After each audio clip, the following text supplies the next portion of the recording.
সতীর্থ এই দেখো আর কি আছে ব্যাট? এই তোমার জন্য ব্যাট এনেছি। কেমন হয়েছে বলো? এইটা আমি নেবো। কোনটা নেবে? এটা? দুটোই তোমার। দুটোই তো তোমার। আরো জিনিস আছে তো। আর এটা না? এই তো। ওয়াও, কতগুলো আমার সব ব্যাগ মানে সব আমার টাকা দিয়ে বানানো আছে। ও তাই? আর এগুলো? ওগুলো দেখো। ওইগুলো তো সব। এটা কোন বলটা নেবে বলো? আমার সবুজ বলটা এইটা নেবো। তুই রং পড়েছিস কেন মেয়ে মানুষের মতো? সাইডে দেখাও। ওরে বাবা। কই দেখো, ভালো করে দেখাও। 1 2 3 1 2 3 ও বাবা, তোমার তাহলে কটা ব্যাট হয়ে গেল? আমার দুটো।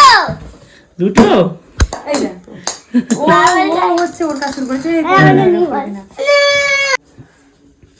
মা কত সুন্দর ব্যাট করছে দেখো, সাইডে করে দেখো তো দেখি। ওরে বাবা।